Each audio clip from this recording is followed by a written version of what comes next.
Jadi ada yang menyerang sistem pemerintah dengan modus tertentu ya, seperti politik, lalu menjual datanya dan segala macam. Nah, yang bagian monitoring keamanan jaringan itu bagian dari blue team-nya kami, gimana mendeteksi kira-kira ada upaya apa aja nih yang masuk.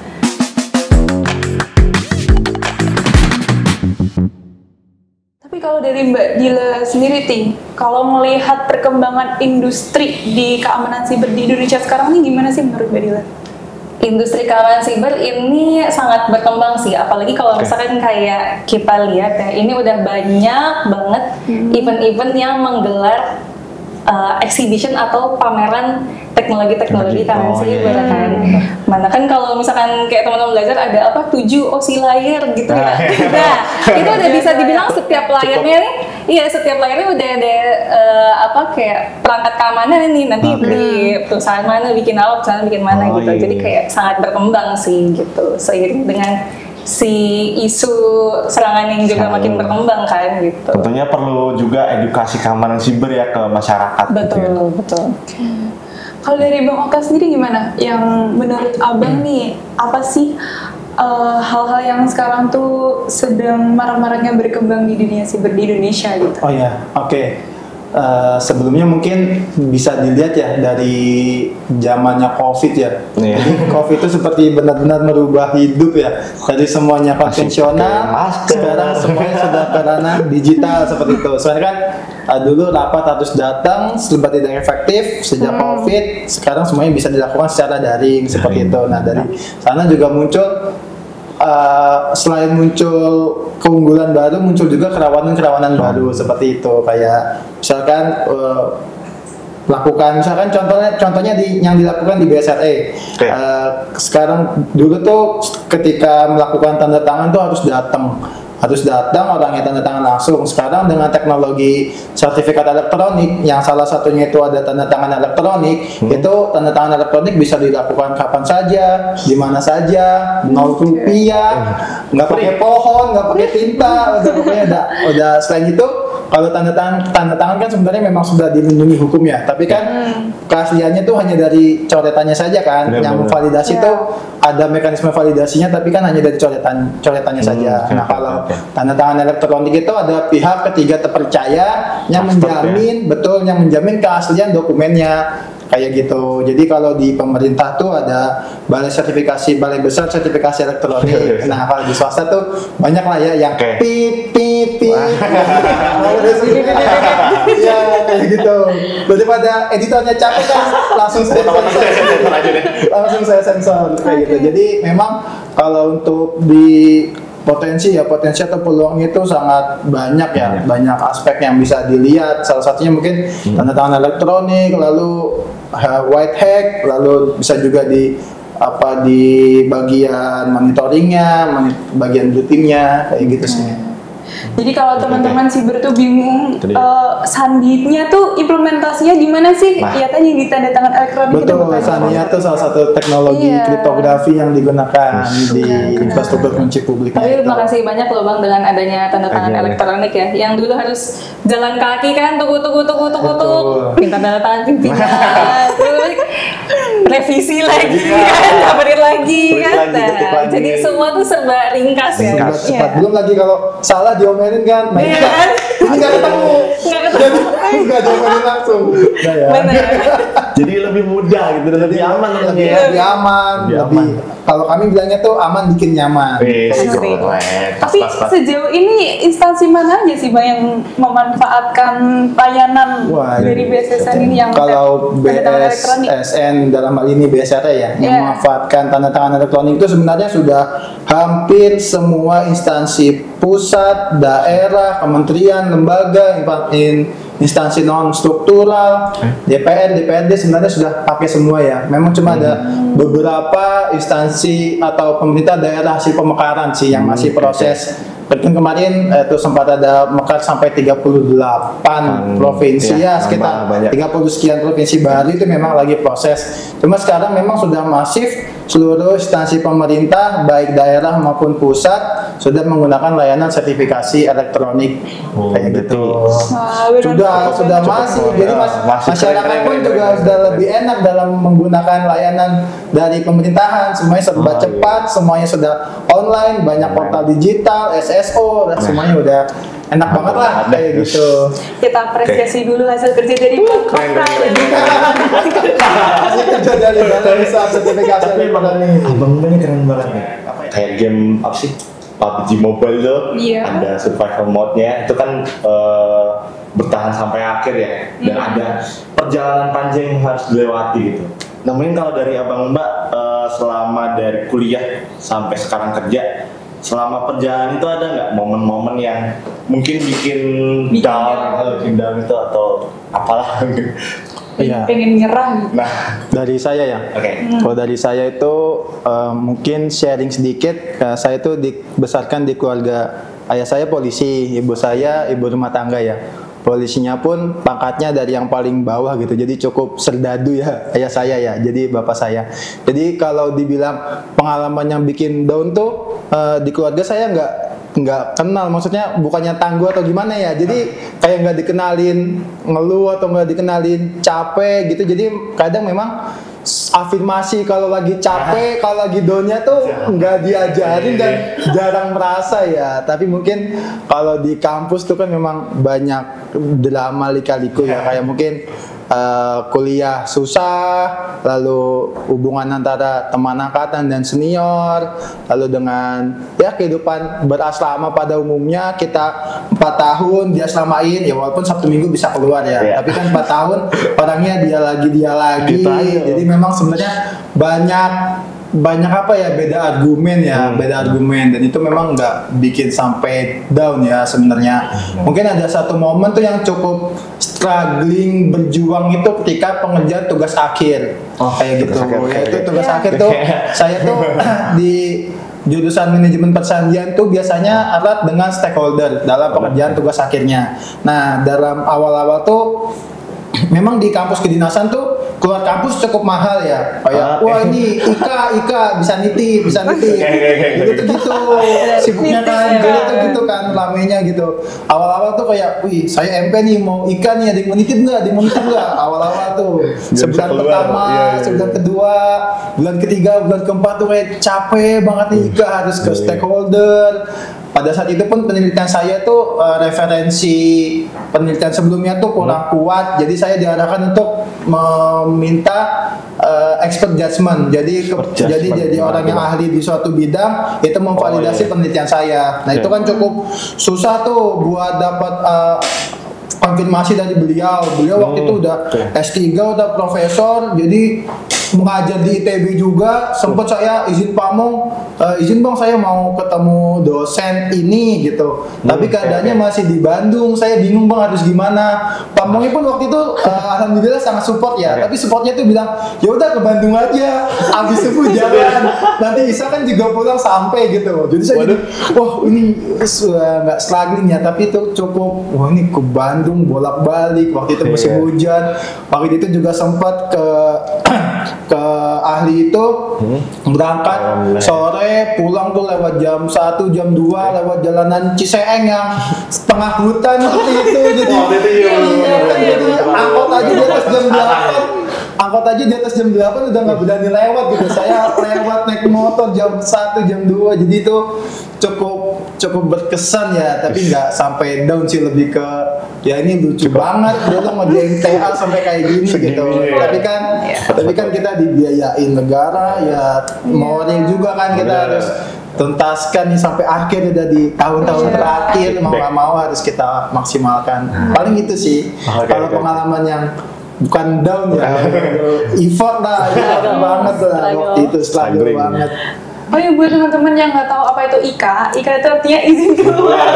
Mungkin dari tadi Bang Okta ngomongin IKA, tapi di luar Poltek kan pasti bingung kan apa gitu. Mungkin kalau dari Mbak Dila gimana?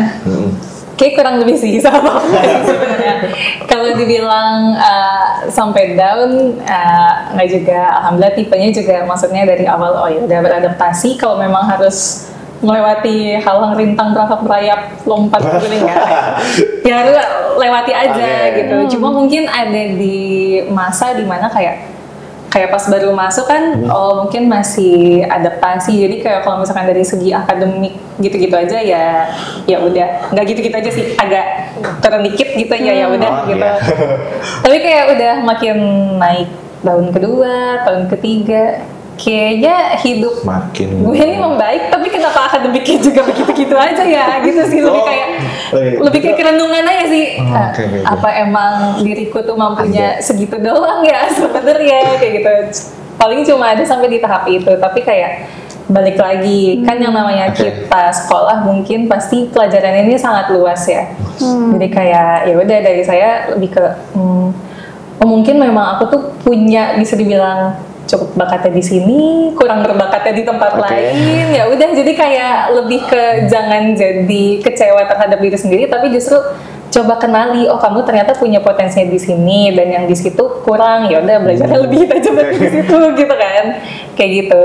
Dan soal struggle ini juga menarik nih kalau tadi Bang Okta dari Bandung ya Bang. Saya sih alhamdulillah nggak nyampe Bandung ya Bang, nggak nyampe Bandung Ciseeng ini ya ampun, nggak. Cuma waktu itu pengerjaan tugas akhir menjadi saksi sejarah saksi sejarah pertama kali saya bawa motor yang dibolehin orang tua maksudnya.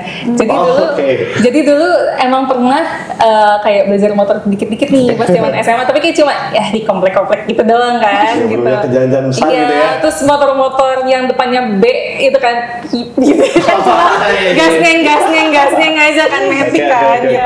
Nah, terus ada momen di mana salah satu penguji tugas saya itu kayak Bu mau minta tanda tangan, ya udah sini aja ke rumah saya di Pejaten gitu. Wow, Pejaten Ciseeng gitu kan. Kebetulan waktu itu kami yang butuh yang perlu bimbingan gitu. Itu ada 3 orang. 3 orang, yang satunya cowok, yang satunya cewek nggak bisa bawa motor sama sekali, yang satunya lagi itu saya. Terus itu udah siang dan harus balik ke udah hampir sore malah, dan harus balik ke Ciseeng hari itu juga. Kan kayak mau naik kereta kan, mau nyampe jam berapa ya ke Pejaten gitu kan. Mau nyampe jam berapa, ya udah kita cuma kayak ya udah yuk bawa motor gitu. Yang nggak bisa bawa motor kamu boncengan ya tuh sama dia. Aku jangan ini sangat pemula soalnya, pemula cuma gasking doang kan.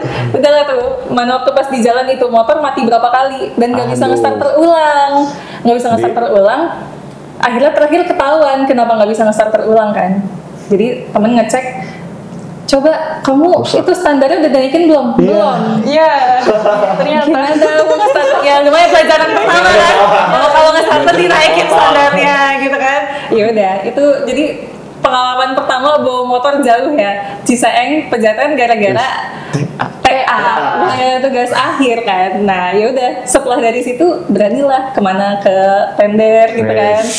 Sampai akhirnya ke rumah. Pas ke rumah, mau ke rumah, mama saya, astagfirullahaladzim, kotor banget.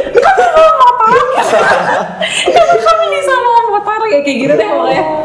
Ya, jadinya lucu-lucuan sih. Memang jadi struggling sih, bukan drama yang down atau gimana gitu. Alhamdulillah enggak. Yang penting dengan doa jalur langit ya. Insya Allah semua doa ibu, doa bapak ini semoga insya Allah lancar gitu. Tapi kalau ini nge-trigger ya. Berjuang untuk TA. Berjuang untuk TA. Iya. Tapi kalau dari kehidupan asramanya sendiri gimana, Mbak? Kehidupan asrama kalau sekarang udah beda ya. Iya, terus ya mungkin ada ya hal yang suka duka. Kalau lebih ke banyak sukanya sih sebenarnya. Kayak beruntung sekali dengan kehidupan asrama ini, kita belajar mendewasakan diri. Asik. Nyuci sendiri. Parameter mendewasakan dirinya cukup simpel ya. Asik doang ya Bang. Dan anda ini cukup simpel parameter dewasa. Mendewasakan diri itu langsung berarti dewasa. Nah, maksudnya tuh lebih ke kayak aku kan berbagai macam orang, berbagai macam latar belakang, budaya, psikologi, pemikiran. Gimana kita bisa menerima semua itu dan diterima oleh semua itu, gimana caranya gitu. Karena kalau kita nggak bisa menerima atau diterima dengan semua perbedaan itu, yang ada konflik kan gitu. Kayak akademik aja udah susah gitu, mau konflik-konflikan, aduh pusing banget gitu. Walaupun pasti ada aja kan pemicu-pemicu seperti itu kayak gitu. Dan yang pasti ya tadi, maksudnya dengan karena keluarga jauh gitu kayak buat teman-teman gitu kan. Kayak kalau buat saya sih mungkin deket di Jakarta gitu. Deket, tapi kan tetap aja teman-teman ini adalah ya keluarga kita di sini gitu. Kita sakit tuh mereka yang ngerawat gitu, mereka yang ngebantuin. Kita kesusahan nggak ngerti apa-apa, mereka yang ngajarin kayak gitu sih. Itu best banget pertemanan di situ. Iya, solid. Kalau di sini Putri. Kalau dari luar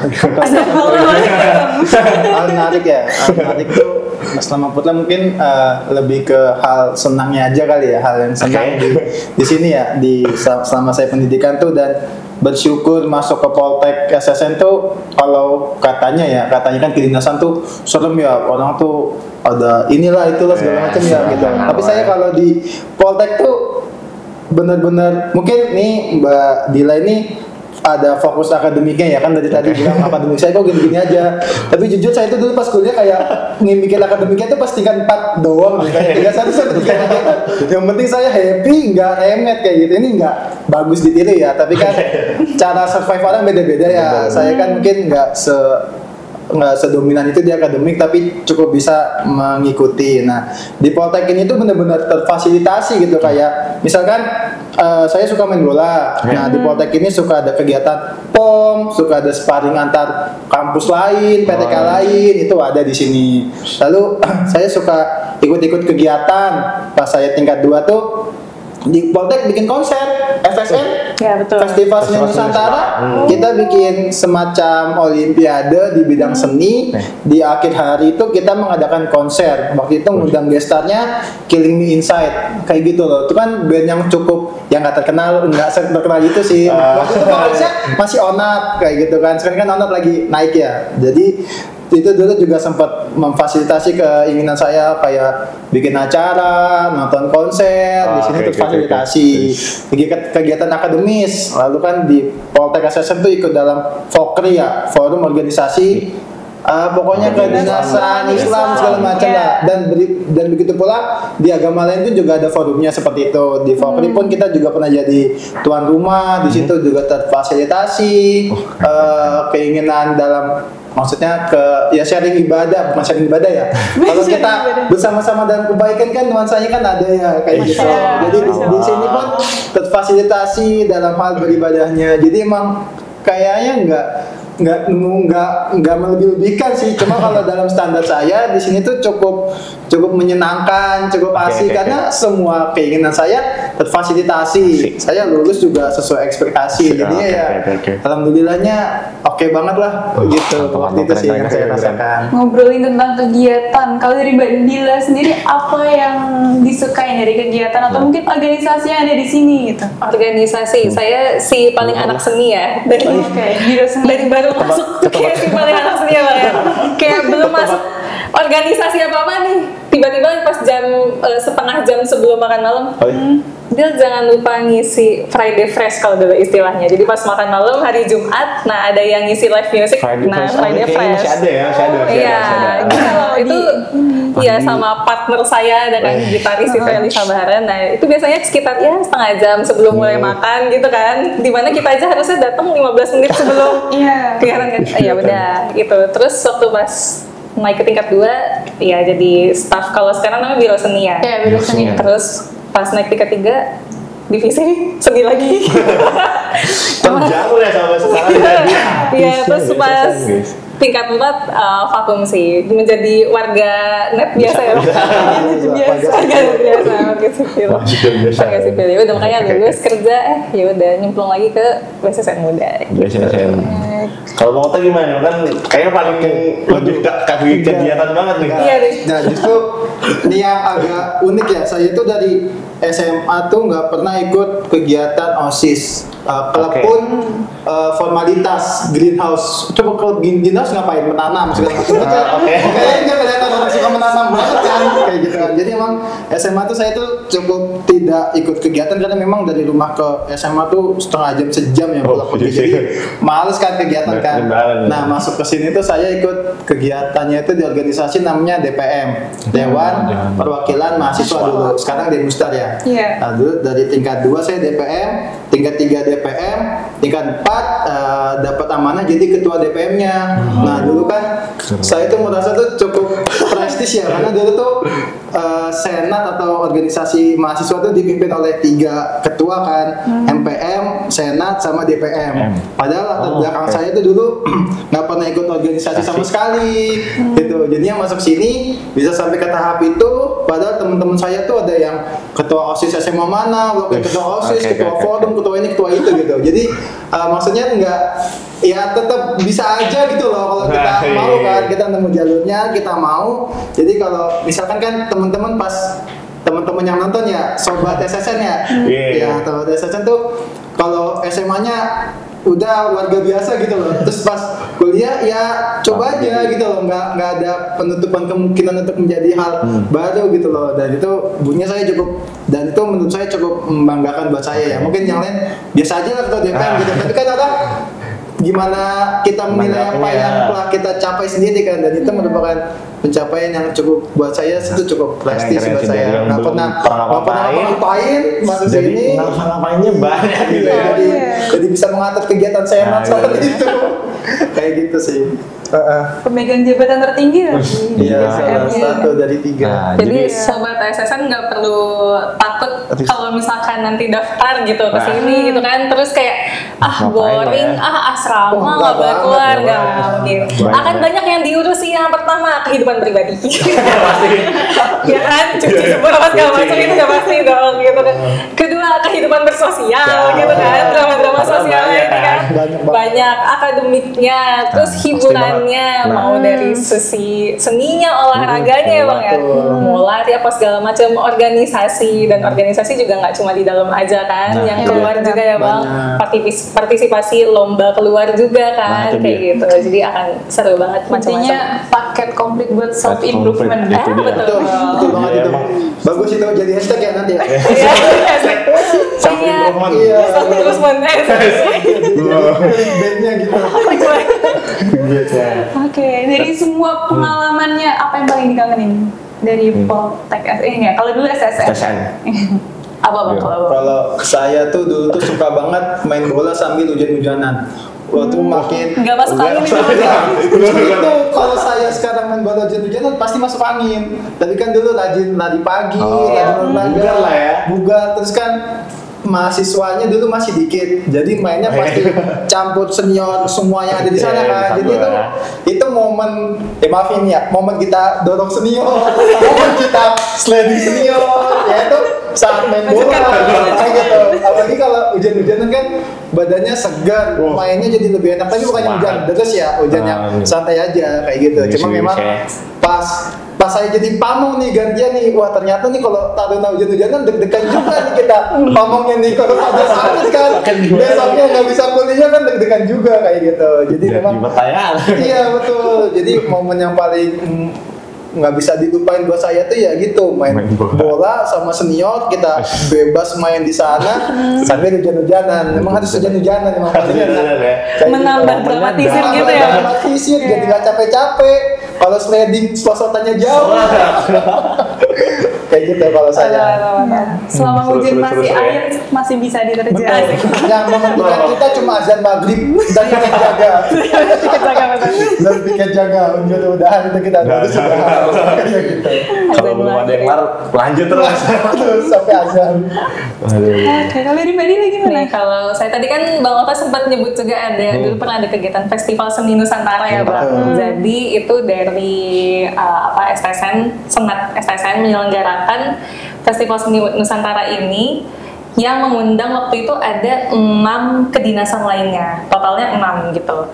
Nah di situ ada lomba paduan suara, lomba vokal grup, ada lomba band gitu, terus Mural. sama tari, mural ya bang, mural, tari gitu, terus diadainnya benar-benar di dalam sini, ada di lapangan bola sama di aula juga. Kenapa berkesan banget? Karena waktu itu kan kebetulan saya staf sendinya ya, staf sendinya, jadi kayak satu ngurusin iya, yang kedua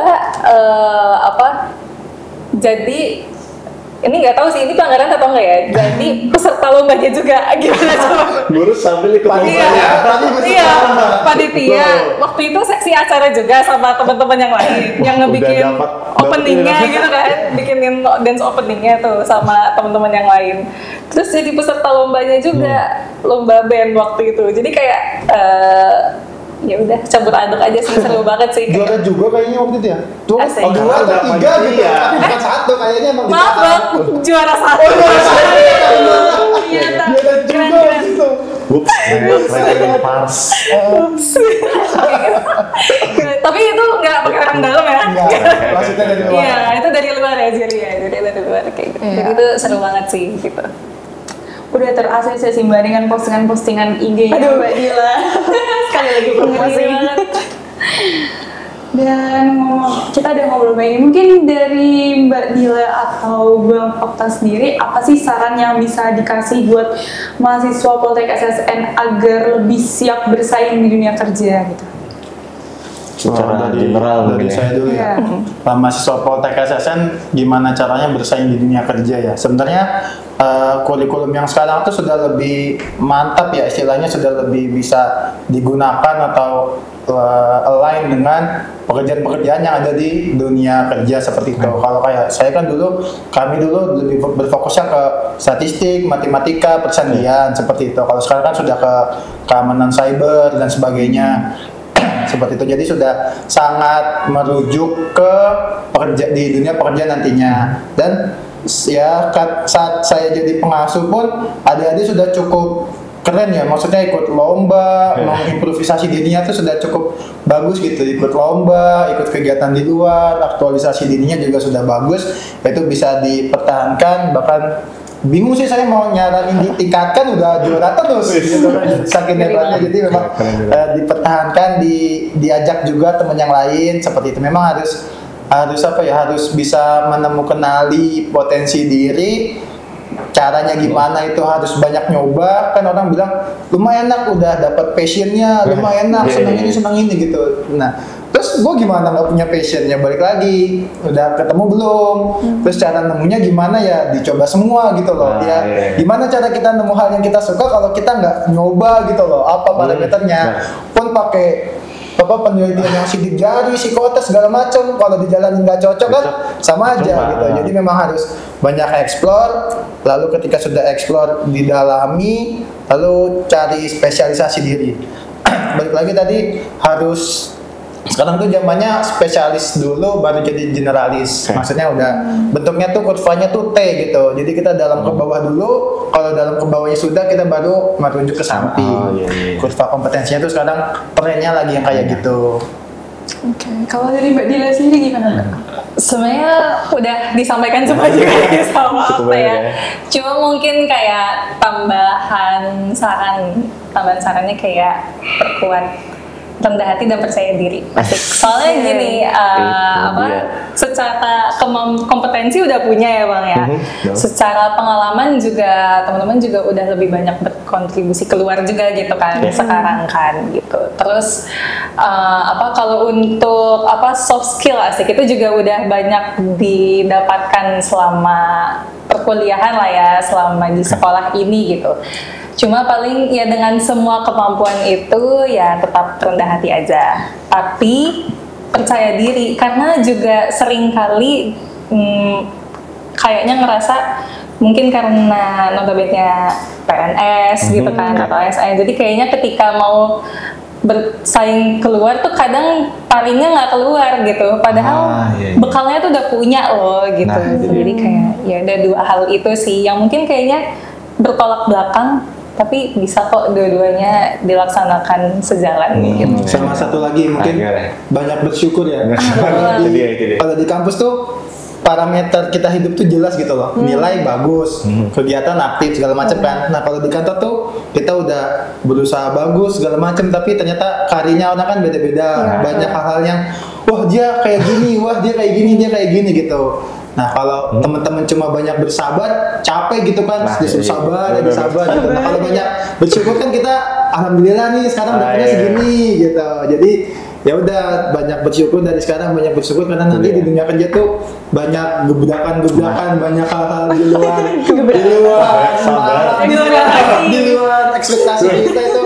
Banyak bersyukur aja gitu, banyak bersyukur jadi orang. Banyak sabar ya. Sabar dan bersyukur. Sabar aja nggak cukup. Sabar aja nggak cukup, harus banyak bersyukur. Tadi dia ngomongin buat mahasiswa, sekarang buat lulusan baru. Nah, gimana sih mungkin persiapannya yang harus dihadapi pada saat menjalankan pekerjaan pertamanya, mungkin buat abang mbak yang baru lulus kemarin mungkin. Oke. Dari Mbak Dila mungkin bisa. Kalau kita dulu kayak tiap tahun selalu dibekali gini ya, Bang. Jangan lupa datang paling pagi. Jangan lupa ini, jangan lupa itu gitu. Tapi kalau itu pasti nanti teman-teman juga akan dibekali itu sih. Jadi lebih ke arah buat teman-teman yang nanti akan ini yang sekarang baru lulus ya? Ya sekarang baru lulus atau nextnya nanti pas lulus saya gitu ya, atau nanti nextnya pas lulus. Satu, tadi Bang Okta benar, penting banget bersyukur karena masalah penempatan aja tuh itu kayak ada garis tangan langitnya itu ya, itu satu ya, yang kita tuh nggak bisa prediksi banget. Mungkin ada tipe orang yang kayak nothing tulus aja mau ditempatin di mana nggak apa-apa, tapi mungkin ada yang udah aku tertariknya di unit kerja X nih, mau ke situ aja dan ternyata nggak dapet. Itu kan malah jadi pressure untuk diri sendiri ya gitu. Jadi baiknya sih tidak berekspektasi tinggi dulu ke sana, benar. Kayak nothing tulus aja, bersyukur gitu. Terus yang kedua, terus mengeksplor diri sih. Kayak sayang banget kalau misalkan dengan kemampuan yang udah teman-teman miliki, even itu di tempat yang bisa untuk mengeluarkan kemampuannya atau enggak, tapi kalau enggak dieksplor tuh sayang gitu. Jadi teman-teman eksplor terus gitu, mau dimanapun berada kayak gitu kan. Bisa juga ya konsultasi sama senior-senior yang nanti ketemu di sana gitu. Saya punya basic ini abang mbak, saya ngapain ya gitu. Itu kan kayak akan lebih, oh ya udah, bikin abangnya juga tertrigger kayak kalau bisa ngerjain ini deh, bisa itu deh gitu kan. Jadi buka peluang gitu. Iya, jadi buka peluang, benar, jadi buka peluang. Nah ya udah kayak gitu sih, bersyukur dan eksplor diri gitu. Kalau dari Bang Okta gimana Bang? Kalau dari saya mungkin sama kayak yang tadi ya, sama kayak yang dibilang Mbak Dila, sama tadi yang saya sampaikan, mungkin penekanannya jadi orang yang berkesan. Itu kunci ya, maksudnya kalau di angkatan saya kan mungkin Bang Jimmy itu terkenal gitu loh, semuanya mungkin ingat. Nah ini yang belum kuliah aja tahu gitu loh. Terus di angkatan Dila mungkin Dila juga berkesan gitu loh buat orang lain gitu. Jadi memang biar kita diingat gitu loh. Kalau kita diingat dalam hal positif ya, maksudnya mungkin kalau di kampus kan diajarkan, sebenarnya kampus tuh kopas kerja aja gitu loh. Kampus diajarkan menyapa, sapa, salam, respect. Ya di kantor juga sapa, salam, respect. Di chat balas, di telepon angkat. Sesimpel itu gitu loh. Maksudnya terus di kampus diajarkan tepat waktu, disiplin, rapi. Di kampus seperti itu, di kantor juga tepat waktu. Jadi kayak ya memposisikan diri jadi tingkat satu lagi, gitu kan. Jadi karena di kantor tuh jadi paling junior lagi dan gak cuma setahun, bertahun-tahun gitu loh. Jadi mungkin kalau udah ada junior baru kita masih staff, ada junior baru 2 tahun kita masih staff juga kan. Jadi memang memposisikan diri sebagai tingkat satu lagi, kasarnya gitu ya, kayak gitu. Oke. Ada nggak fasilitas yang dulu abang mbak nggak ada dan pengen sekarang tuh diadakan gitu? Iya. Atau yang sekarang juga masih nggak ada gitu? Iya. Yang pengen ada gitu. Bisa jadi masuk. Apa ya Bang ya? Itu aja Pak, silakan. Itu mengerikan ya tapi ya. Apa cyber gym berarti? Cyber gym. Si Direktorat Operasi Kawan Cyber ini juga kita punya cyber gym gitu buat simulasi tim blue team. Nah, cuma kalau misalkan ini ada di Poltek, mungkin akan sangat lebih meningkatkan, bermanfaat sekali gitu kan untuk taruna-taruni Poltek SSN gitu. Nge-gym sambil nge-hack. Betul, nge-gym lari kan. Cyber gym tuh gitu maksudnya. Enggak ya. Iya, tapi gitu ya kayak lari kan. Itu memacu adrenalin banget itu. Iya. Otaknya sangat Terpacu bakar. Kalau saya tuh ngelihat PK Instan ya, mereka tuh punya student center ya. Nah, depannya Poltek bisa bangun juga lah student center kayak gitu kan. Soalnya kan itu bisa buat semua kegiatan gitu. Dan kita bisa kalau olahraga bisa di indoor, gitu ya. wisuda bisa di situ. Mengundang PTK lain punya tempat megah gitu. Kalau student center sih keren sih kayak gitu. Mungkin juga itu titip pesan ke sponsor sponsor kegiatan. Bisa banget. Ini sponsor kegiatan bukan Bang? Oh bukan.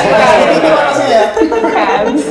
Ini ngecat sendiri tadi. Oh iya. Enggak, ini merah nih Poltek SSN kan? Iya. Sponsor sendiri. Oke, mungkin segitu dulu ya Nan untuk episode kita kali ini. Terima kasih buat Abang Ben yang udah berkenan hadir, datang meluangkan waktunya ya selama berjam-jam ya kita ngobrol bareng. Banget. Jangan lupa juga Jangan lupa juga follow Instagram dan juga TikTok di @poltekssn, subscribe YouTube-nya dan juga ikutin Facebook-nya dengan username Politeknik Siber dan Sandi Negara. Dan kalian juga bisa cari tahu lebih banyak hal mengenai Politeknik Siber dan Sandi Negara di websitenya, yaitu www.poltekssn.ac.id. Mungkin dari Agung dan Mbak ada yang ingin dipromosiin selain IG pribadi? Coba. Kita sama dari BSRE aja kali ya. Dari BSRE bisa follow di @bsre.id di IG, di TikTok, lalu ada juga di sosial media lainnya seperti Facebook, lalu YouTube, ada LinkedIn juga di Balai Besar Sertifikasi Elektronik. Lengkap ya Bang ya? Lengkap. Kalau saya IG aja, follow IG @rb_bssn buat ikutin keseruan dari RB Bersama semuanya. Oke. Bentar, Abang Mbak, sebelum saya closing, saya mau ngajarin satu tagline dari kita. Jadi kalau nanti saya udah bilang sana Patital gitu, Abang Mbak bisa gini, stay safe and be smart. Oke. Kalau gitu sampai jumpa di episode Sana Patital selanjutnya. Sana Patital, stay safe and be smart.